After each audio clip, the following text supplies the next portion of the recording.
Casey's Audio Vault. Sam Roberts. January 22nd, 2009. Everybody please welcome Sam Roberts. Thank you. Thank you for joining us today. Thanks. Nice to have a dedicated group here with us today. Absolutely. Thanks for being here. We got the show tonight at the Burton Cummings Theatre with the Stills. Yes. And they're going to be coming by later. You have any words of... Well, like I said to you before, just watch your stuff around here because they got sticky fingers, those guys. Well, they phoned ahead and they're like, do you have 2 extra guitar cables? So should we expect to get those back? No, you won't be seeing those again. I see some mic stands over there. Those will be gone by the end of the day. So don't leave anything out. Absolutely nothing. How about this TV here? As good as gone. Has it been a good trek with the Stills? You guys are friends? You go back a little ways? Or? Yes, all joking aside, they've been an amazing band to tour with, and we go back quite a long way. So anytime a friendship can survive a tour, it means it must be real. We share rehearsal space back home, so we always seem to be making albums at the same time too, so we're always checking out what the Stills are up to, and they come and have a listen to what we've got going on, and it's great to have a band that kind of pushes you forward, and that you can draw inspiration from. So, are you a tidy guy? Do you keep your your rehearsal space? Don't ask them that question, okay? Don't ask them that? No, because it's unfair, because the Stills are just as messy as we are, except that every 3 or 4 months, the one guy, the bass player in the Stills, has a freak out and decides that it's time to clean up, and then he sort of starts pointing the finger at us as being the sort of the messier counterparts in the shared space. But no, we're relatively tidy, but we're always coming and going, and we're rarely set up in there for very long. Would you have like old pizza boxes, that kind of garbage, or? There's stuff growing in the fridge there that there are a few science experiments, but that's not ours. Actually, that's theirs. You can ask them about the 8-month-old hummus that's still in the fridge that has, you could probably cure any number of diseases with the bacteria that's growing on there. The Canadian tour is almost at an end. You got another month, then you're heading to the States. We actually have tonight. Then we played Thunder Bay. Then we got a couple nights in Ottawa, one festival in Guelph, and then we head down to the States. The new record, Love at the End of the World, it's been out since May in Canada, but I guess it's just getting released in a couple of weeks in the States. Yeah, we were saying we were waiting for the Bush administration to come to an end before we went down there. The new single off the record, Fixed to Ruin, is there anything you can tell us about that one? Well, I kind of wrote it as I was down in South Africa visiting my family down there and wrote it as a story about a guy living on the wrong side of the law in one of the townships there. And I think that's why it kind of has that pulsing rhythm to it. And falling in love with a woman who is trying to entice him or draw him away from that life of crime. And that's where the story for it began. All right, well, here it is right now on the Rock Report. It's Sam Roberts, Winnipeg's best rock, Power 97. I'm fixed to ruin. Thanks for having me. Can we get another round of applause? Not necessary, thank you. Thank you. Yeah, we had a bunch of people enter online at power97.com. We got some good old listeners here. But on the Rock Report, we usually talk about, the rock news of the day. I thought maybe you find this interesting. I don't know if you're a health food freak or not, or organic man. Yeah. Organic man. Yeah, I'm an organic man. Tool frontman Maynard James Keenan, he's planning on opening an organic market in Arizona. It'll include a commercial kitchen and a tasting room for the wines that he also produces nearby. He's been learning how to make these pastas and gnocchis and soup stocks and plans to package them on site.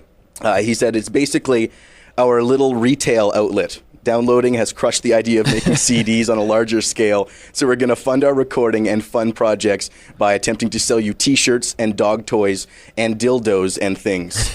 We have a tool for every job. I don't really know how to respond to that. Aside from, I have to tip my hat to such an enterprising mind. But I guess it just shows as well, where things are at. That you can throw all the old rock and roll cliches right out the window these days, because people have to be very inventive in terms of how to stay afloat making music these days. Do you have other revenue streams? Not yet, but this kind of puts the pressure on all of us. I'm not even sure where to start. He seems to have all the bases covered, but.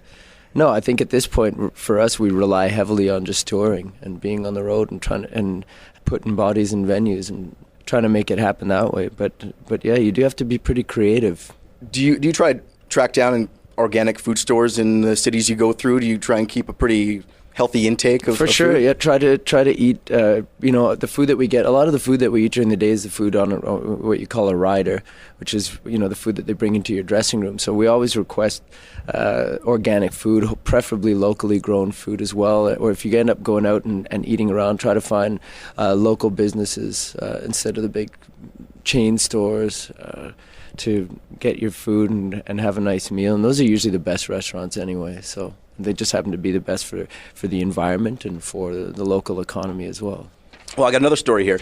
You may have heard about these Led Zeppelin rumors, them trying to find a replacement for Robert Plant, and the rumor mill said the front runner was Miles Kennedy, who was a singer in Alter Bridge. It's the band that kind of came out of Creed when they exploded. Well, he finally confirmed that he did play with them, but, quote, "I'm not singing in Led Zeppelin or any offshoot of Led Zeppelin, but I did have a great opportunity, and it was something that I'm very grateful for. It was surreal. It was great." Page, Jones, and Bonham, they're still looking for a replacement for Robert Plant. He said he's not gonna do it. Do you think they should just keep looking, or just give up? I mean, I don't really know, how substantial the rumors are, but I mean, no. That Led Zeppelin is Robert Plant, and Jimmy Page and John Bonham and John Paul Jones, and anything else will only be a shade of what it was. And I just reckon that at that point you ought to try something else. These are very creative people we're talking about, I'm sure they could do something else under a different name that would be far more creative and far more artistically valid than to go and try to rehash something that will never be what it was meant to be. So, no, I say give it up at that point. Mm-hmm. It's like that In Excess reunion thing in my mind. It was like, why go down that road, The band was the band. And unfortunately, the lead singer died, and that's when you just realize that legacy ought to be set in stone as it was, and just sort of let it be. Hang up Led Zeppelin. If they want to keep going, don't be a tribute band for your own band. Exactly, Is there a Led Zeppelin song you'd like to hear? I'm going to go with Over the Hills and Far Away. All right, a request from Sam Roberts. It's Zeppelin on the 6 o'clock Rock Report on Power 97.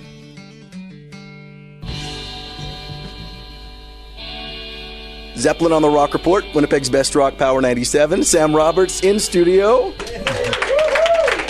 Thank you.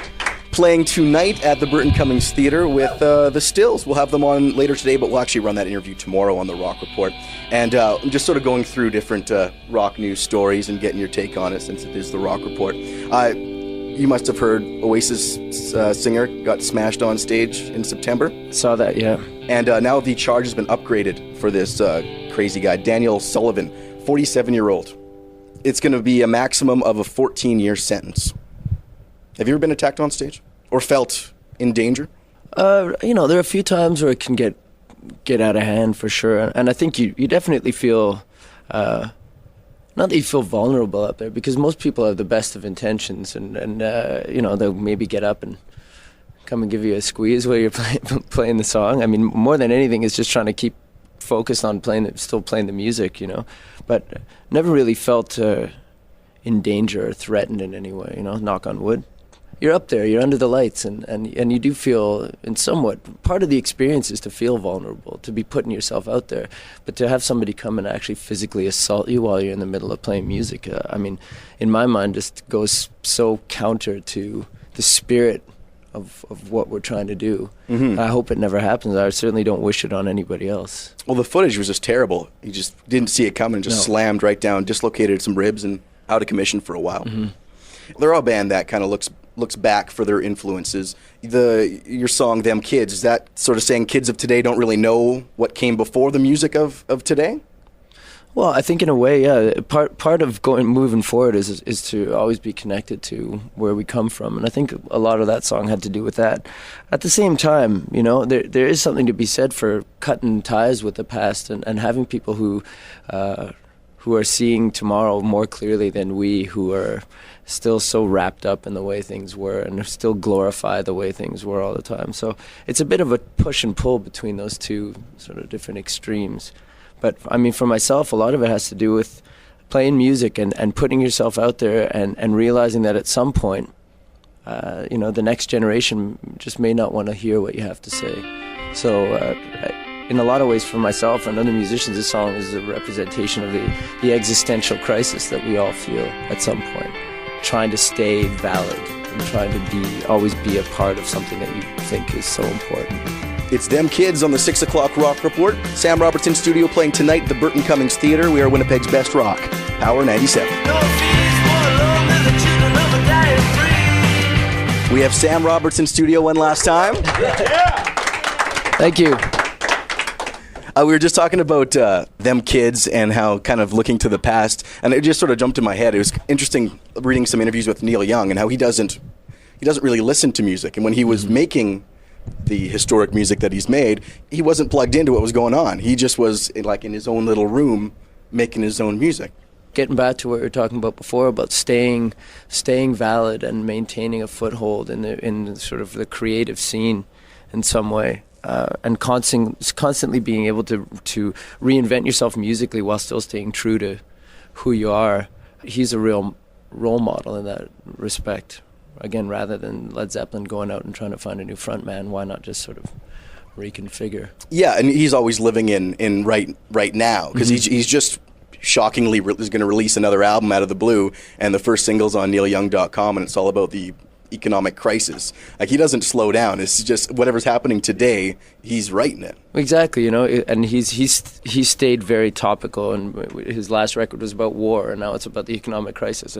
It's kind of disheartening for the rest of us, because he somehow manages to put out a record every year for the last 40 years or whatever, sometimes multiple records, and the rest of us are trying to squeeze one out every 2 or 3 years. So he's just got it. What's the plan after the U.S. tour? Are you thinking about writing and recording new music? Definitely, but we have, the U.S. tour sort of rolls into the summer, and then you start playing festivals, and which is always the highlight season of the whole year, show-wise anyway, just getting outdoors. So we won't pass up that opportunity. So, and then after that, definitely try to buckle down, start working on some new material, because it's starting to come, it's starting to knock at the door, but it's hard to answer the call when you're still so embedded on a tour. Do you bring recording stuff with you, even just the smallest sort of thing to keep ideas rolling? Yeah, just a dictaphone, things like that, and a notepad. And you try to hold on to your ideas as clearly as you possibly can. But for me, it takes a little bit of peace of mind and space and time to really start working on new material. Because sometimes if you wake up from a dream and you're like, holy crap, I got to write this down, and then it's gone 10 seconds later. Yeah, and even if you do manage to capture the idea, you lose the context that it originally appeared in. So sometimes you end up with these scraps 6 months later, and you know that it was a meaningful thing when it first occurred, but you can't remember that association anymore. Yeah, it can be a really frustrating part of songwriting. Well, Sam, thank you very much for dropping by. It's a pleasure. Thanks Sam for Roberts having me tonight at the Burton Cummings Theatre with the Stills. Thanks, everyone. All the interviews you want on iTunes and at Power97.com. Casey's Audio Vault. Casey Norman is Power 97's music director and can be heard every weekday from 2 till 6 in Winnipeg, Manitoba, Canada. Power 97 is Winnipeg's best rock.